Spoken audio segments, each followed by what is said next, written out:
Pilipinas, nagpapatuloy ang ating special coverage para sa Senate hearing sa mga kaso ni dating Bamban Tarlac Mayor Alice Guo, live sa DZRH TV at simulcast sa DZRH Radio. Una sa ating mga balita, kasunod ng pagkakadakip kay dating Bamban Tarlac Mayor Alice Guo sa Indonesia matapos itong magtago at iligal na umalis ng bansa, ay kasalukuyan na itong hinaharap ang mga kaso laban sa kanya. Mapapanood natin ngayon ang nagpapatuloy na pagdinig ng Senado tungkol sa katotohanan sa pagkakasangkot ni Guo sa iligal na pogo at sa tunay na pagkatao ng dating alkalde. At kaugnay niyan, ating alamin ang sitwasyon sa Senado sa live report ni Raymond Dadpaas. Raymond. Well, Ms. Kay, naging matipid ang mga impormasyon na nakukuha ng mga senador mula kay dismissed Bamban Tarlac Mayor Alice Guo o Guo Huaping. Sa nakalipas na 2 oras na pagdinig ng Senate Committee on Women, ay halos walang bagong impormasyon na lumalabas. Unang-una, hindi nito sinasagot kung si Alice Guo ay siya din si Guo Huaping. Ito ay sa kabila ng konfirmasyon ni Director Jaime Santiago na iisa ang kanilang fingerprint. Ipinakita pa sa kanya ang kanyang ACR o Alien Certificate of Registration nang pumasok mula sa China, pero ang sabi niya ay hindi nito natandaan kung siya nga ba ang sasabing nasa dokumento. Maliban dyan ay tinanong din siya tungkol naman sa, o dahil sa pagsisinungaling na yan, kanyang mga binabanggit ay muli siyang na-cite for contempt ng chairman ng komite na sina Senador Risa Hontiveros at makikipag-coordinate daw sila sa Branch 109 ng Capas Regional Trial Court sa Tarlac para sa posibleng paglilipat ng kulungan ni Alice Guo. Dahil ipinipilit naman o nagmosyon itong si Senate Pro Tempore Jinggoy Estrada na kung papayagan ng korte, gusto niya na mailipat sa kulungan sa Pasay City Jail itong si Alice Guo. Napunta din ang pagtatanong tungkol naman doon sa ginamit na pag-alis ng bansa at sinagot nito na isang yate ang kanilang sinakyan na kulay puti, walang numero na maibigay dahil nakatalukbong daw sila nung sila ay sumakay dito at ito ay galing sa Maynila. Taliwas doon sa naunang binanggit ng kanyang kinakapatid na si Sheila Guo na sila ay bumiyaki ng 5 oras mula sa Tarlac. Ilampas pa ng Metro Manila bago sila sumakay ng bangka at lumipat sa isang fishing vessel at pumasok sa bansang Malaysia. Hanggang ngayon ay humihingi ng executive session itong si Guo Huaping para daw ilantad yung kanyang binabanggit na nagbabalta sa kanyang buhay dahil natatakot siya sa kanyang seguridad.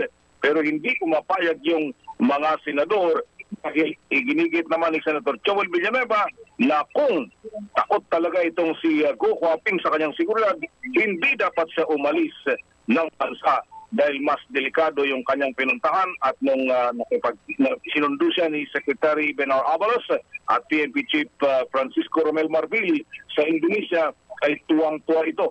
Dahil at walang hindi naman daw isinumbong sa kanila yung tungkol sa death threat na kanyang natatanggap. Hindi rin sinasagot yung tanong kung yung death threat ba yan ay galing sa mga sindikatong dayuhan o kaya ay local. Wala pang nakukuhang impormasyon hanggat sa ngayon. Nagpapatuloy ang pagtatanong ng mga senador pero gaya ng ating ibungad, napakatipid ang mga impormasyon at halos maubusan ng pasensya ang mga miyembro ng komite sa pagtatanong dito kay Guo Huaping o mas kilala sa tawag na Alice Guo. Mula sa Senado, para sa MBC Network News, ito si Raymond Dadpaas ng DZRH, una sa Pilipinas, una sa Pilipinas. Maraming salamat, Raymond Dadpaas, live mula sa Senado. At ngayon, balikan naman natin ang mga pinakahuling kaganapan sa Senado. Kaugnay pa rin sa pagdinig sa mga kinakaharap na kaso ni Alice Guo. Para sa akin lang po, baka para sa safety na rin po ng lahat. Basta wala pong cellphone, bawal po. Bakit magiging peligroso ang may cellphone sa lahat? Hindi ko po alam. Basta yung pong sinabi po na walang cellphone po. So lumipat kayo sa barko some hours after bumiyahe kayo sa yate?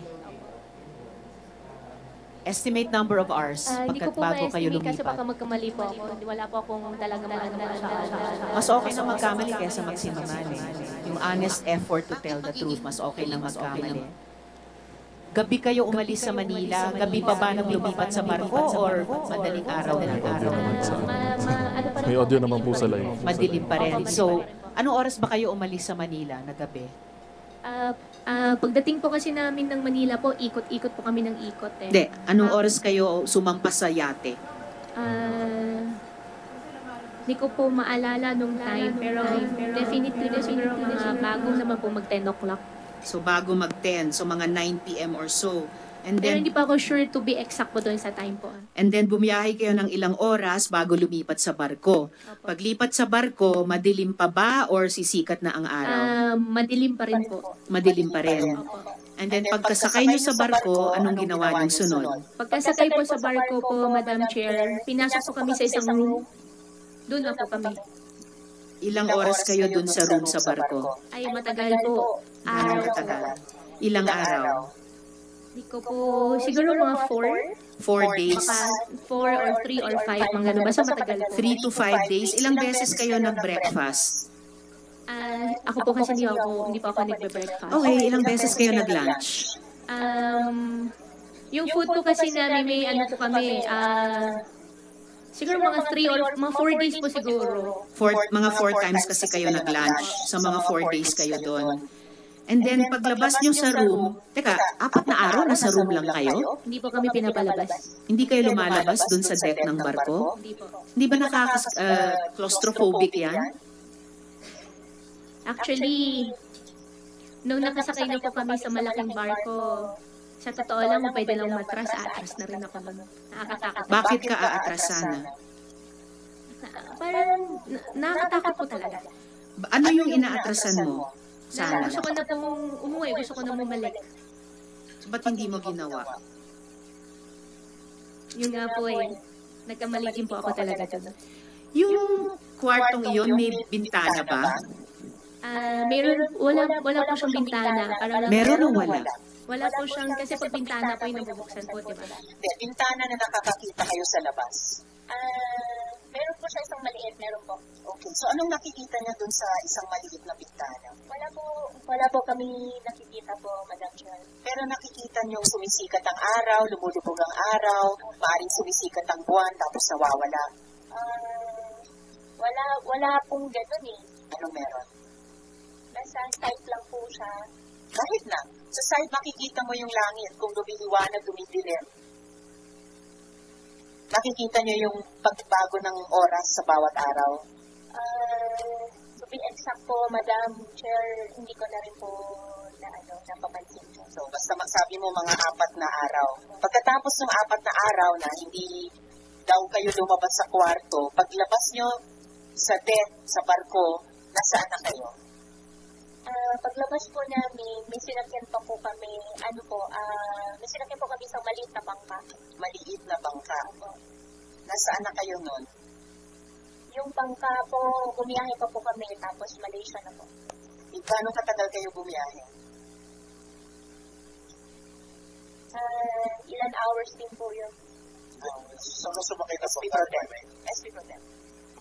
Saan ka sumakay ng bangka? Hindi ko po alam yung exact location din po, Sen. Basta dagat po. Hindi mo alam yung daungan? Hindi mo alam kung saan? Hindi po. At saka instruction po sa amin, wag na po kami tumingin. Wag na po kami. Nakapiling kayo? Hindi naman po. Naka-sunglass pa rin po.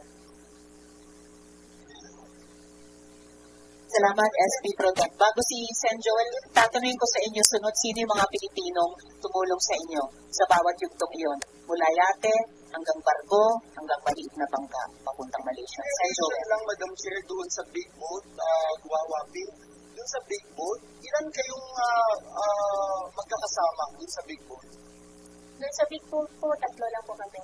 Tsaka isang babae po na foreign. Chinese na. Chinese pala yung mga kasama. Hindi po siya Chinese kasi ang conversation po namin English. Okay. Hindi po siya Chinese. Okay.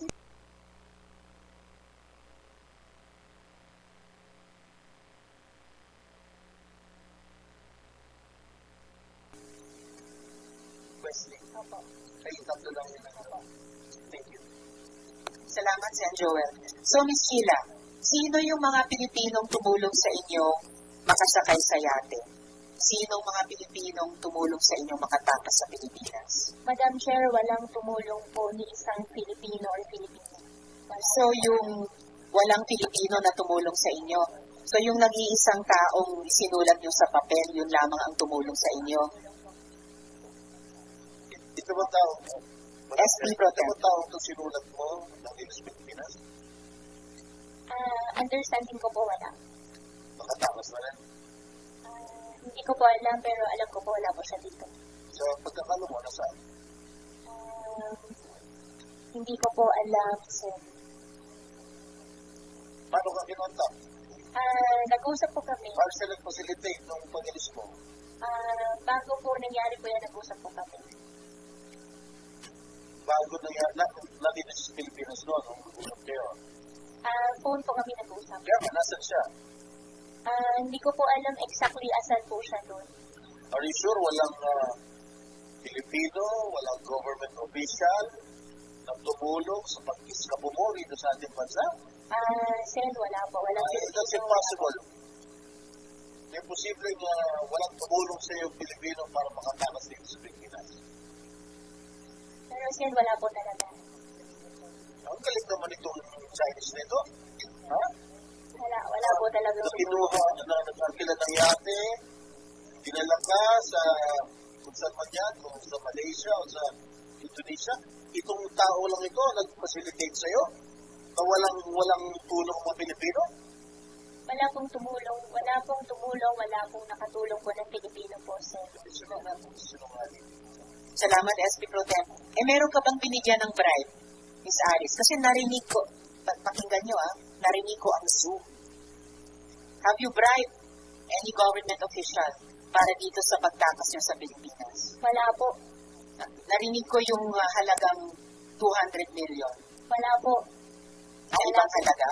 Wala po. Wala po akong alam na may ganung amount. Wala po. Kung totoong walang tumulong na Pilipino, sino nagbibigay ng instruction sa mga dayuhang kasama nyo? At sino nagbibigay ng instruction sa inyo? Tungkol dun sa, sabi mo kanina, usapan kung paano gagawin ang pagtakas nyo. Wala pa ako nakitang Pilipino. Wala rin po tumulong po sa akin ng Pilipino po. Miss Alice, bago si Sen. Joel, yung bawat ahensyang nandito ngayon, gumagawa ng sariling internal investigation nila. Hindi lang tungkol sa inyo, tungkol sa mga tao nilang posibleng tumulong sa inyo. Kapag hindi kayo nagsabi ng totoo sa amin tungkol sa mga tumulong sa inyo, pati dun sa internal investigation ng mga ahensya, madadawin kayo. Sen. Joel. Just one question. So itong sinulat mong tao sa papel, bakit kanya tinutulungan? Alam niyang tatakas ka. Alam niyang bugatti ka. Sen, siguro, hindi ko po talaga siya may discuss lang po sa public. Kung bakit kanya tinutulungan? Hindi ko po lang po talaga siya may discuss. Pero pwede. Okay, sige, I will wait for that. But, Wawaping, sino nagbayad ng mga travel mo? Libre ba to?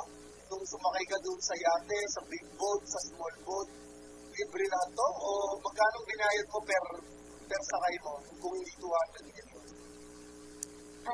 Sen, wala pa akong binayaran po. So lahat libre? Wala pa akong binayaran po. Lahat libre? Wala pa akong binayaran. Kaya nga, ulitin ko, mula sa yate, walang bayad. Sa malaking boat, 4 days, 5 days, walang bayad. Maliit na boat, wala pa rin bayad. Nung sumakay ka dito sa mga to, from the yate to the big boat to the small boat, merong nag-aasikaso sa inyo doon. Pupunta sa kaupo, sa kasasakay, kung sakaling tumaob, merong life vest, etc. Ilan tong mga tao na ito? Sa yate muna. Yung babae po ang kasama namin all the way po. Yeah, hanggang makarating kami sa dulo. Hanggang makarating po sa Okay, dulo. so siya yung laging lahat na nagpapacilitate itong Asyano na babae na ito, no? Babae po na Asian. Oo. Doon, no, pagsakay nyo, sinasabi sa inyo, saan tayo unang pupunta? Itong yate na ito, pupunta tayo para dun sa malaking yate, para sa malaking boat. Anong sabi sa iyo?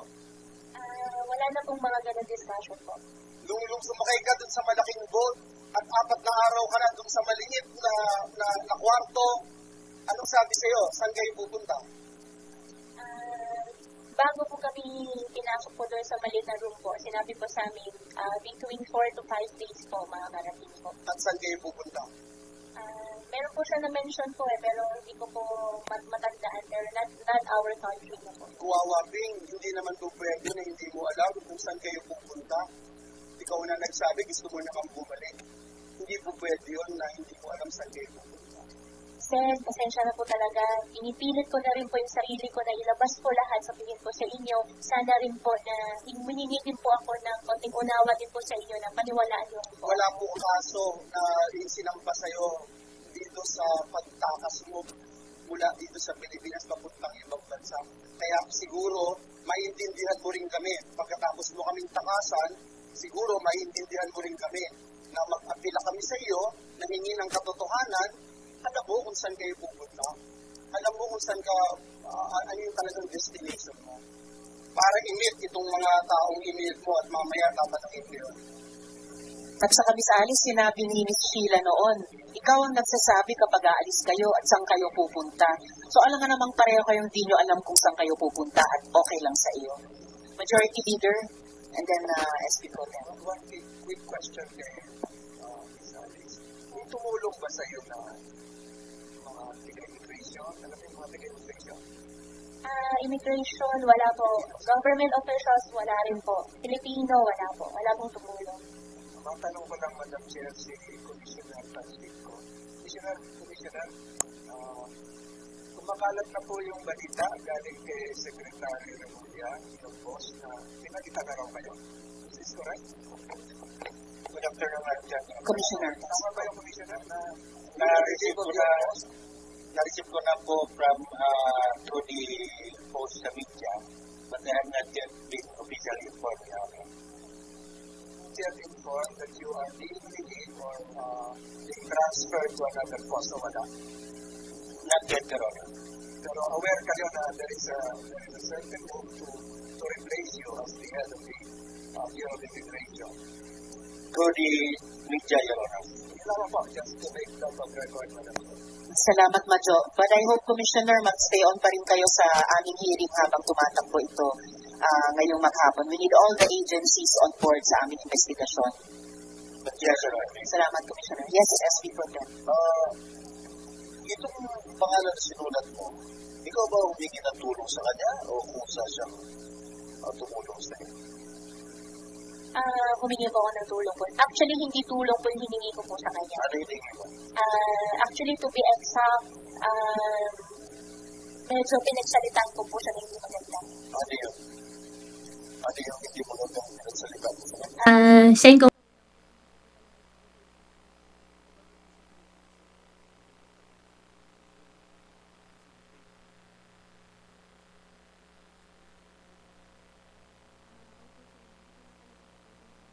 Ang tanong ko sa iyo, pinagsalitaan mo siya na masama, pero siya ang nag-facilitate ng pagtakas mo rito.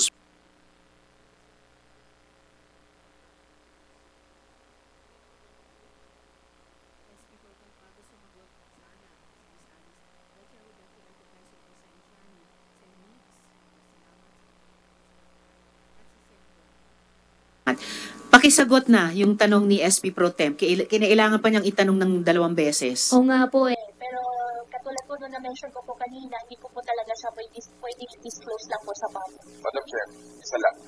Bago si Sen Bong Revilla, the Chair would like to Appreciate the presence of Sen Grace. Salamat po. Yes, Pro Tem po na Sen Bong. Bakit hindi mo pwedeng i-divulge sa publiko? Ano ba? May sikreto ba kayo? This is just a simple question. Nung salita mo sa mga absurd, it's weird. Tapos siya pa tumulong sa'yo na makatakas sa Pilipinas. Sen, it's really about security na po talaga. Why you feel safe? You're under the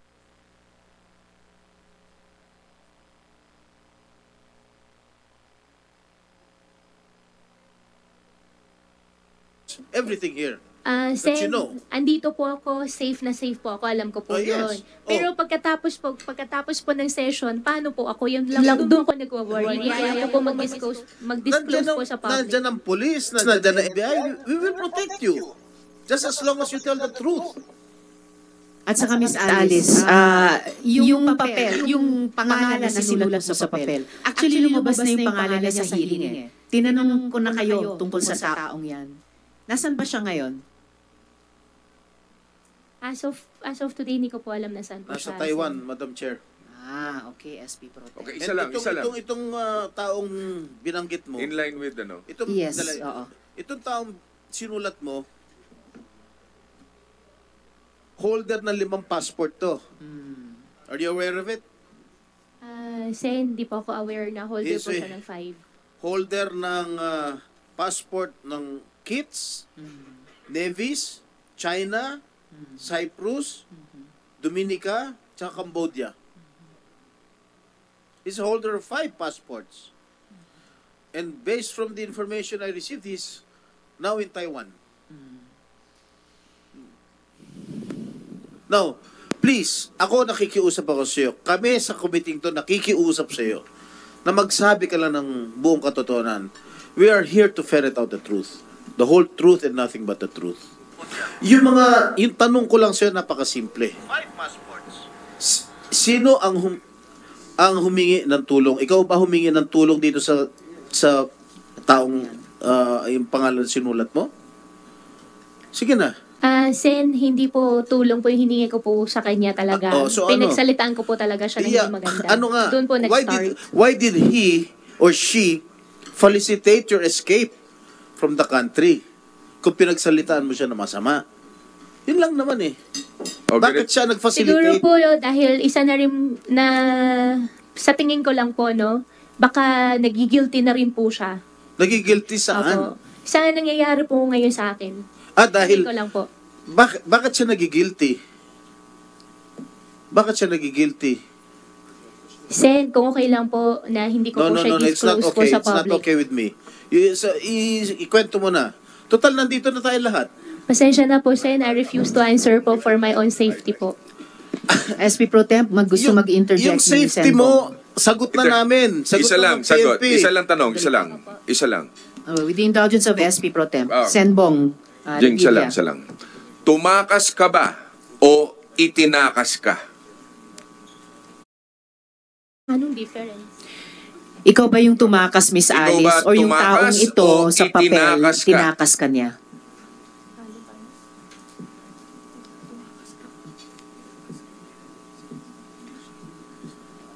I don't think you need advice of a lawyer to answer that question. Factual question lang. Napakasimple ng tanong. Sen, siya po nag-initiate po, pero along the So, way po, itinakas ka niya? along the way po, hindi po kami magkasama. Oo nga. So, itinakas ka. So nung Hindi ka pag-alis nyo tumakas. sa yate, Magkaiba kasi yan eh. sorry Senbong, quick ano lang. Yes, So nung pag-alis nyo sa yate sa Manila, kasama yung taong nakasulat sa papel? Hindi po. Hindi Wala rin. po. Opo. Okay. Madam Chair, ibig sabihin, Madam Chair, itinakas po SP siya. Pro Temp. Is that, I just want to clarify, hindi ka tumakas. Itinakas ka nitong tao na ito?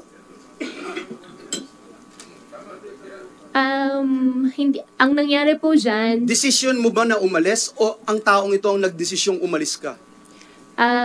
Kasi sabi mo Yes or gusto no mo na lang? sanang umatras. Yes or no lang? Desisyon mo bang umalis o itong tao na ito ang nagdesisyon para sa iyo umalis? Kaya niya pinacilitate ito.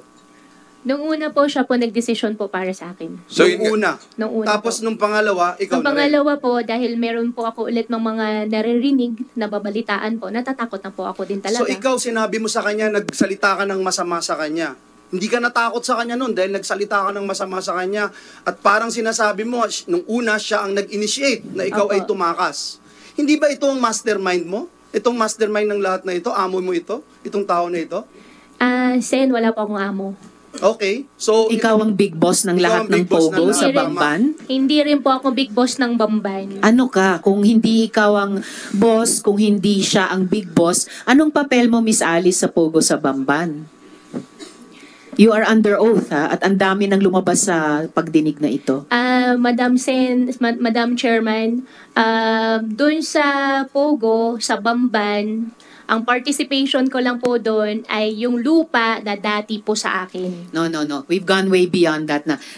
Madam Chair, yes, just to Sen. put Joel. into the SP itong Pro Tem. tao na ito, sabi niya, Nung una siya nag-initiate na itakas siya. Pangalawa, Madam Chair, nagalit siya at sabi niya na itong lahat ng nangyayaring ito, parte siya kung bakit nangyayari ito. Inamin niya na yun, Madam Chair. So, ibig sabihin, Madam Chair, itong tao na ito, malaki ang, hindi man niya amo ito, malaki ang participation ito sa mga illegal activities niya, Madam Chair. Just to put that on record. Yes, salamat. Alice, ito bang pangalan na sinulat mo sa papel, ito ba nagtangka sa buhay mo to? Ito ba yung nagtatangka sa buhay mo? Yeah, nung huli po, hindi po siya exactly, pero meron din po ako nabalitaan. Na siya? Ito sinulat mo? Nung huli na po. Kaya nga, so anong motive? Kung itong taong ito na sinulat mo sa papel, nagtatangka sa buhay mo, bakit siya? Sa umpisa, hindi naman po ganun eh. Oh. Sa umpisa, okay naman po lahat. Oh, ngayon, nung bandang huli? Nung bandang huli lang po. Nung bandang huli, marami na rin po ako narinig. Ano yung mga narinig mo? Sen, I refuse to answer po for my safety po, please. Actually, dahil nasabi mo na sa amin na hindi na kayo good nitong taong ito, and in fact, sagot mo kay Pro Tem, isa siya na nagbabanta o parang nagbabanta sa iyo, all the more. Lahat ng totoong alam mo, ginawa niya, para yung proteksyon na ibinibigay na ng PNP, maaring ibigay ng NBI, ibinibigay ng Senado, ay yan ang proteksyon mo laban kahit sa taong iyan. So, maybe, Madam Chair, you can continue with your questioning. Yes, salamat, SP Pro Tem. So by the way, Miss Alice, kinukumpirma mo ba na nung August 14 wala ka na sa Pilipinas kung kailan ninotaryohan yung iyong sinumiteng salaysay? Ma'am, meron na po akong kaso po sa ombudsman. I'm just asking po kung wala ka na ba sa Pilipinas nung August 14? Oo, hindi yan incriminating sa kaso mo sa ombudsman. Tinatanong ko lang, wala ka na ba sa Pilipinas nung August 14?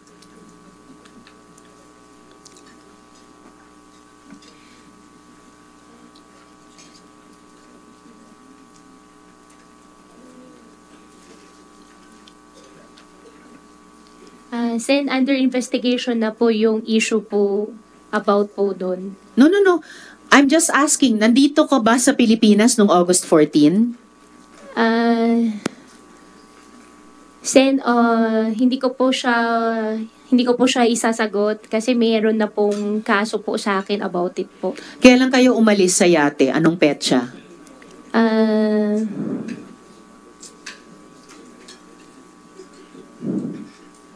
Yan yung mahirap pag hindi nyo na lang sinasagot diretso mga diretsong tanong eh. Kailangan yung reviewin ano ba yung naunang naging sagot nyo para swak pa rin.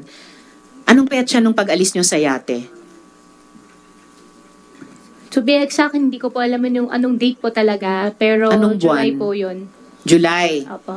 Oo. So, before August 14, umalis kayo sa yate. Tama? Tama. July comes before August. Opo, July po kami sumakay sa yate po. Right, okay. Sabi nyo sa isang media interview, kilala mo si Attorney Galicia. Paano mo siya nakilala? Hindi po ako nagpa-interview po, Madam Chair. Basta, sinabi mo sa isang media interview, marami ka ng interviews, alam ko po yon. Paano mo nakilala si Attorney Galicia? Madam Chair, wala po akong sinabihan po na ganun sa interview po. Kilala mo ba si Attorney Galicia? Madam Chair, I invoke my right po. I'm just asking. Parang tinanong mo ako, Risa, kilala mo ba si Sen Sherwin? Kilala mo ba si Sen Doroy? Tinatanong lang kita, Miss Alice. Kilala mo ba si Attorney Galicia? Sen, kausapin ko lang po saglit yung counsel po. My God. Si Attorney Galicia ay naging resource person na rin po namin dito sa hearing na ito. So, siguro naman out of the two answers na pwede nyong ibigay sa chair, totoo ang sasabihin nyo.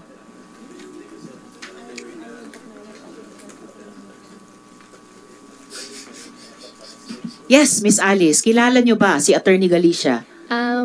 Sen, I invoke my right against self-incrimination po. May sinampahan na po sa akin na kaso po doon. Wala pong kaso tungkol sa pagkakilala mo kay Attorney Galicia. Wala. May issue na po about po doon kay Attorney Galicia po, yung sa ombudsman May cases issue. I am only asking you kung kilala nyo si Attorney Galicia. Sabihin nyo lang, kilala ko siya or hindi ko siya kilala.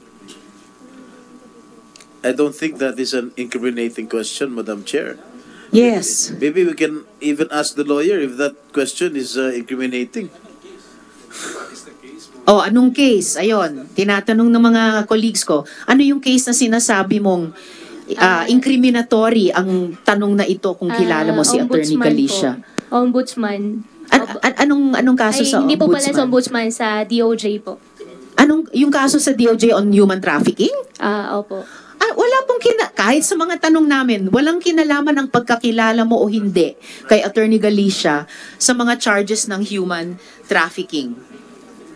Pwede ko bang tanungin si Director Santiago, sa pagkaalam po ng NBI, kilala po ba ni Miss Alice si Attorney Galicia?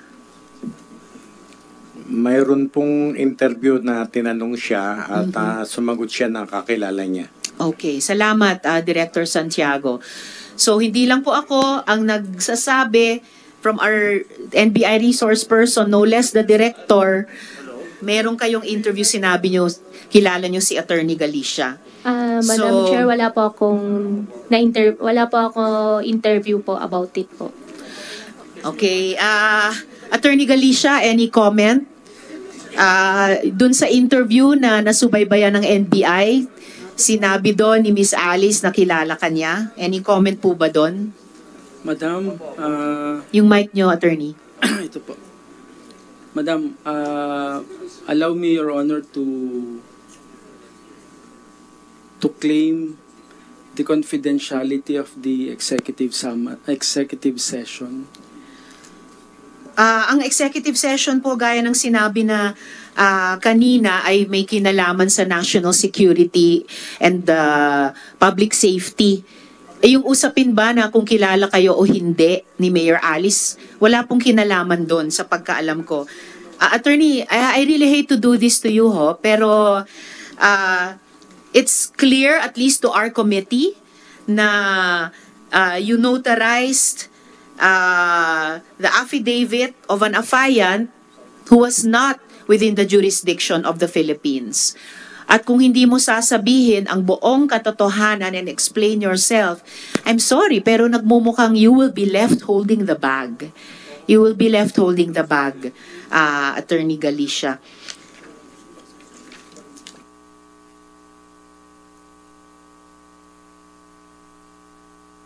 At yung executive session po na sinasite nyo, Attorney Galicia, para ipaalala lang sa inyo, ay sa pagitan nung binanggit mo in open hearing na Kaalan at yung Senado. Ha? So, at sabi mo, isang alias Alan ang nagbigay sa iyo ng affidavit ni Miss Alice. Alam mo ba ang dahilan kung ba't niya finacilitate ang affidavit ng isang tao na klarong wala naman dito noon? Who was he doing it for, Attorney? Senator, hindi ko po alam yun. Alin po ang hindi mo alam? Yung dahilan o who was he doing it for? Yun pong dahilan na sinasabi po nila. Hindi mo alam yung dahilan nung pag-facilitate niya. So who was he facilitating for? Who was he doing it for? Wala po akong idea nun, Senator. Wala rin kayong idea who he was doing it for. Okay. Susunod kong tanong, balik po ako kay Miss Alice. Miss Alice, gaya ng siguro alam nyo na, si Miss Sheila Guo, previously in-identify nyo bilang kapatid nyo, nag-testify na po siya dito sa Senado.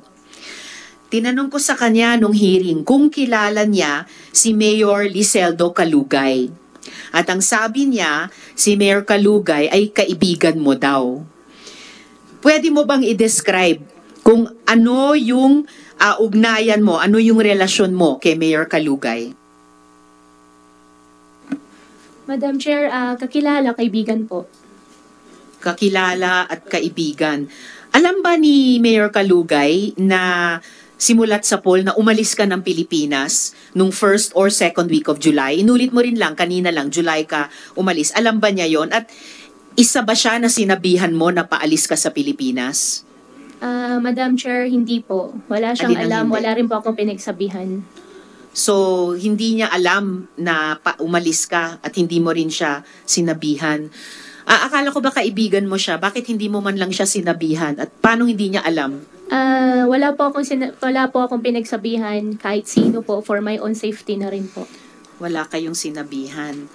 To your knowledge, Miss Alice, tumulong ba si Mayor Kalugay sa pag-facilitate dun sa notarization ng affidavit nyo kahit absent kayo nung panahong yon? Wala po akong alam na tinulong po sa akin ni Mayor Kalugay po. Particular dun sa pagpapanotorya ng affidavit kahit wala ka, tumulong ba si Mayor Kalugay dun sa facilitation na iyon? You are under oath, Miss Alice. Opo, I'm under oath. About po dun sa question nyo po, I invoke my right po. At tungkol naman po dun kay Mayor Kalugay po, wala po siyang tinulong po sa akin. Ano yung ini-invoke nyo ng right? Alin? About po dun sa notary po.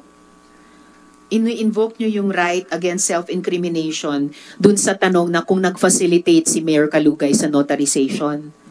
Hindi po. I invoke my right against self-incrimination po about po dun sa notary po dahil po may kaso na po final po sa DOJ. Pero yung about naman po kung may alam po si Mayor Dong, wala po siyang matagal ko na po hindi siya nakakausap actually. Matagal? Kailan kayo huling nag-usap? Matagal na po. Ganong katagal?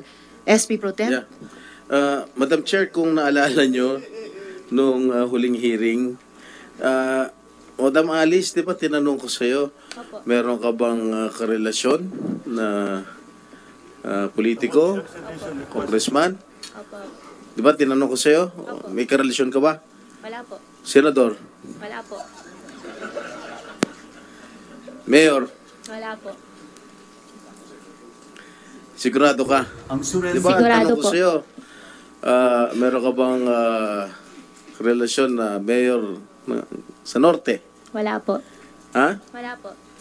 Specifically, actually hindi ko naman binanggit yung pangalan ng bayan at pangalan ng mayor nung last hearing mo rito. Pero ngayon, it's an open secret already na ang mayor ng Sual, na si Mayor Dong Kalugay, ang Sual, hindi San Juan, ang karelasyon mo. At Hindi po yung totoo, Sen. Hindi, sandali lang. Patapusin mo muna ako. At itong mayor na ito ay kasosyo mo. Nagpapatakbo ng pogo mo sa Bamban. Clarify ko lang po, Sen. Wala po akong pogo at hindi rin po ako nagra-run po ng pogo. Oh, well, whatever. Kailan kayo nagkakilala ni Mayor Kalugay? Hindi ko na po rin po maalala. Talaga? Opo. Kailan kayo nagkarelasyon? Wala po kami relasyon. Oh, talaga how do you describe your relationship with Mayor Kalugay? Kaibigan po. Higit sa pagkakaibigan?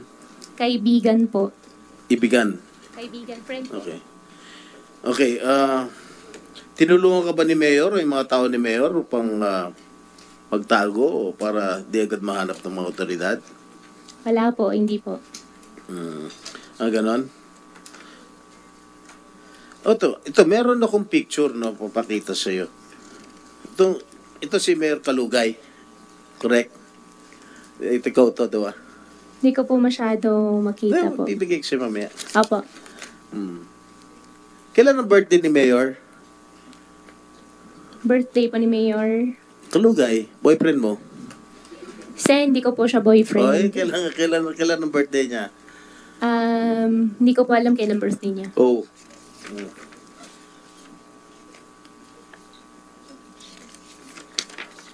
Oh, ito si Mayor Kalugay, suit ng t-shirt mo, Alice, go. Marami pa yung t-shirt na more than 20,000 po yan. Binigyan mo siya? Baka meron po siya. Binigyan mo siya More ng than personal? 20,000 pieces po yung t-shirt. Oh. Mukhang yung magkakatabi kayo, mukhang mainit ang pagtitinginan ninyong dalawa. Oh. Yan po yata doon sa Kasalan Bayan po yun. Ah. In-invite lang po ako. Ba't kayo in-invite? Mayroon ka ng Tarlac, siya mayroon ng Pangasinan.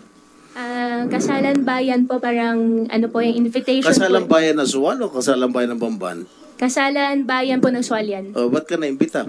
Magkaibigan po kami. In-invite lang po ako. Marami mga mayors na imbita o ikaw lang? May mga ibang politicians po. Hindi ko naman po kakilala. Pero ikaw ang katabi? Siguro dyan po sa upuan magkatabi po kami. Lagi naman yata kayo magkatabi, no? Hindi naman po. O, di ba meron siya mga ginawang o pinagawang mga bulaklak para sa'yo? Hindi naman po. Hindi ko po makita eh. Ayan, no? O, ito. Yan. O. O, laki ng bulaklak para sa'yo. Dami, oh.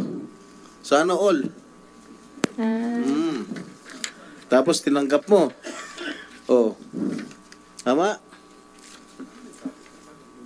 Ha? Bibigay ko sa'yo. Sige po. Ha? Soli mo rin sa akin, ha? Para souvenir ko to, ha? Oh, ngayon, inaamin mo ba na wala ka relasyon? Hindi po tama yung term na amin po dahil wala naman po talaga kaming relasyon po. O sige, gaano ka kalapit kay Mayor Kalugay? Kaibigan ko po. Kaya nga, ako, kaibigan ko Senator Risa, kaibigan ko Senator Coco. Gaano ka kalapit? Ayun yun ang tinatanong ko.